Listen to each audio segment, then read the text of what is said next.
The Morris 1000 pulled up in front of Marlton Church as before. Mr Jackson fished in the driver's door pocket and produced the revolver. He looked it over for a minute and sighed. "I left it there overnight." "Why have you got Mr Haigh's gun?" Simon asked as they got out of the car. It wasn't so hot today. Clouds had bubbled up and the sun popped in and out as if playing peekaboo. "Purely for protection," Mr Jackson told him. Simon took a deep breath. He wondered if there was going to be a shootout. His mum wouldn't like it if he came home covered in blood. The noble Norman church didn't look the right setting for a exchange of fire. Far too peaceful. So he put the thoughts out of his mind and followed Mr Jackson up the newly tarmacked path towards the south entrance. "Have you ever fired the gun?" he asked as they walked. "No, never. And I don't intend to either." Simon scoffed. "It's not going to be much cop then, unless you intend to bash the vicar on the head with it." Mr Jackson gave the boy a puzzled look and smiled. "No, I won't be doing that. The revolver is a relic of the vicar's past crime.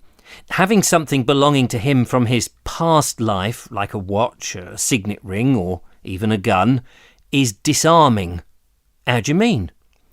"It's likely to produce flashbacks to his previous life, possibly leading to confusion or even blackouts, and therefore putting him at a disadvantage." "Where did you get the gun? eBay?" The detective laughed. "No, a friend of mine deals in criminal paraphernalia. There's a market for everything, you'd be surprised. I needed only something personal, like Haigh's wristwatch, but my friend told me he had something far better." "Is he another ghost hunter?" "I'm not a ghost hunter. I am a ghost detective. There's a big difference." "Is there?" They stood beside the impressive flint walls of the church now.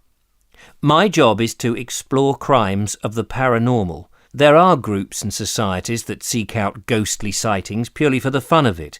My work is different, and sometimes dangerous. A murderer tends always to be a murderer, so you have to be careful. I'm confident, however, we'll be all right, provided I have Haigh's revolver." "So the vicar won't try to murder us then?" Butterflies rumbled in Simon's tummy. "Don't you think you should radio for backup?" "I hadn't got a radio." Simon stared at Mr Jackson with incredulity, and then he remembered the age of the Morris. It hadn't any modern equipment in it at all, not even a sat-nav. "What if the vicar turns nasty?" "He has no reason to suspect that we know his past, and the chances are he doesn't either." "Yesterday you wanted me to stay in the car, but today you're happy with me to come with you. Why?" Mr Jackson moved to the large oak doors leading into the church.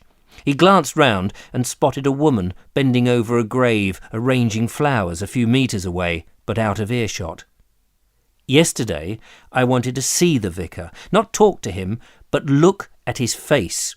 Locating reincarnated spirits isn't simple. They don't print their next life on their old death certificates or take an ad out in the Times classified column, but generally they have closely matching facial features.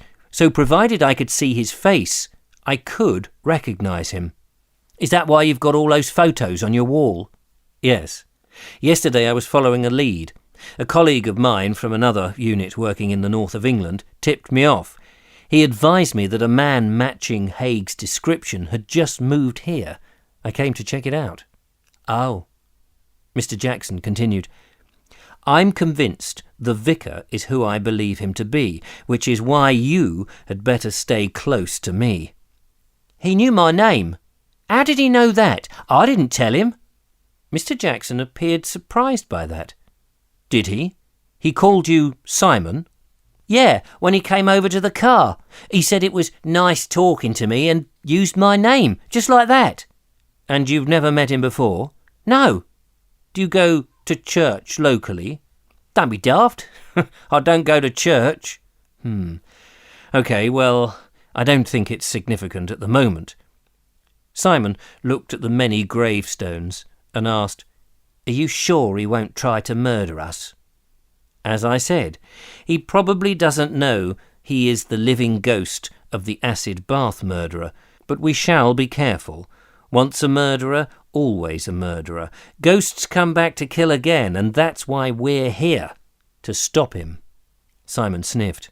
What if he's got gallons of acid stored up somewhere? I doubt he'll use the same method. Try not to worry. Mr. Jackson pulled open the heavy door and stepped through. Simon followed.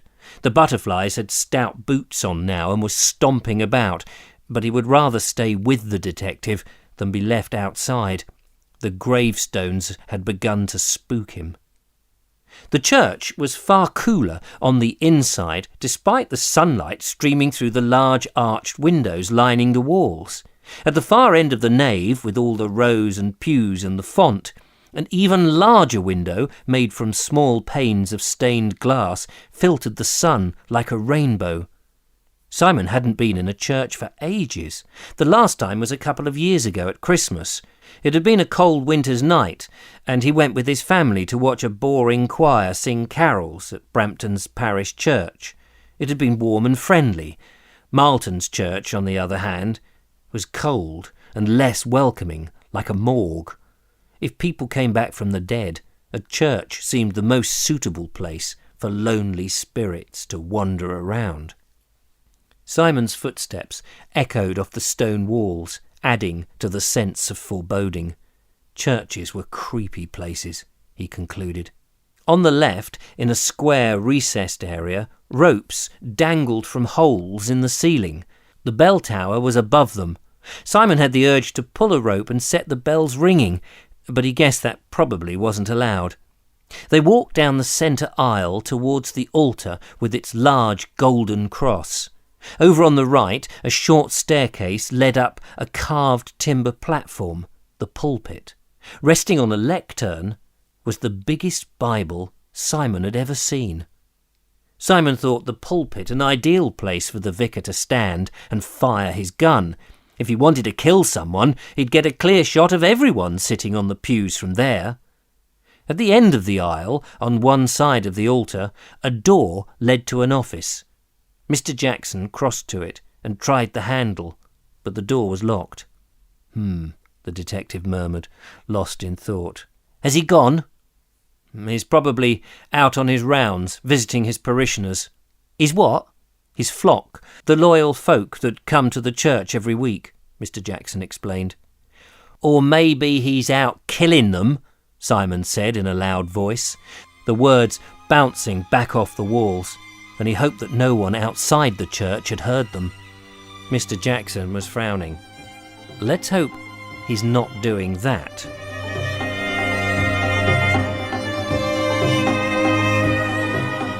Join me again next time, and I'll read the next chapter of The Ghost Detective.